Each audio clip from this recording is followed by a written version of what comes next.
राठौड़, विक्रम राठौड़। नाम सुनते ही भूकंप आ गया ना।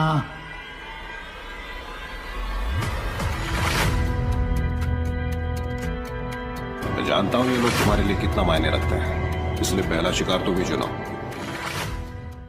करनाल नाम का एक गांव हरियाणा में पड़ता है। इस गांव की पॉपुलेशन कुछ ज्यादा नहीं है, मगर यहाँ के लोग काफी मिलजुल कर रहते हैं।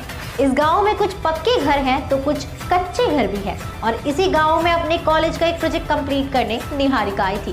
दरअसल निहारिका दिल्ली यूनिवर्सिटी में पढ़ रही एक लड़की थी। उन्नत भारत अभियान का सर्वे करने के लिए निहारिका और उसके कॉलेज के कुछ दोस्त करनाल आ पहुंचे थे। ये एक इम्पोर्टेंट सर्वे था क्योंकि इससे ये पता चलने वाला था कि कितने लोगों को इंडिया में ये पता है कि गवर्नमेंट कौन कौन सी योजनाएं देती है लोगों को सपोर्ट करने के लिए। अब इसीलिए सर्वे के अंदर सभी डिटेल्स ली जाने वाली थी। अब निहारिका के जैसा ही कोई किरदार सोनाक्षी सिन्हा राउडी राठौड़ 2 में निभाती दिख सकती हैं, जहां वो भी ऐसे ही सर्वे के लिए गाँव में कदम रखेंगी।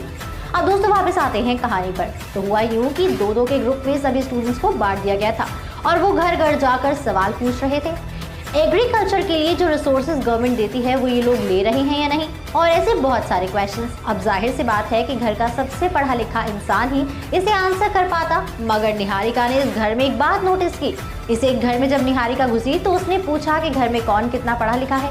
तब जो घर के सबसे बड़े थे वो कहने ही जा रहे थे कि उनका बेटा 12th पास है, जबकि उनकी बीवी ने गलती से ये कह दिया कि उनकी बेटी ने मास्टर्स इन कंप्यूटर्स किया हुआ है। तुरंत ही उसके पति ने उसे अंदर जाने को कहा और कहा कि नहीं, उनका बेटा ही सबसे ज्यादा पढ़ा लिखा है।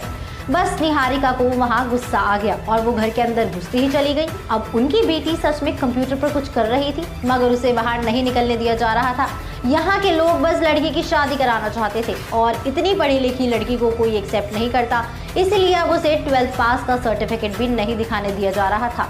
निहारिका ने उसी समय उस लड़की का हाथ पकड़ा और उसे बाहर ले आई। बाहर आते ही उसने उन्हें बताया कि वो 18 से ज्यादा उम्र की है और वो पढ़ी लिखी भी है, तो उसका हक बनता है कि वो अपने तौर तरीकों से अपनी जिंदगी जिए।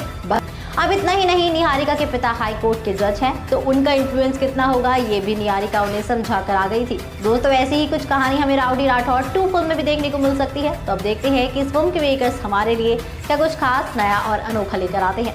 तो इसी के साथ मैं अनुष्का त्यागी लेती हूँ आपसे इजाजत। बने रहिए और देखते रहिए बॉलीग्राज स्टूडियोज को। हमारी आज की राइटर है प्रतिमा।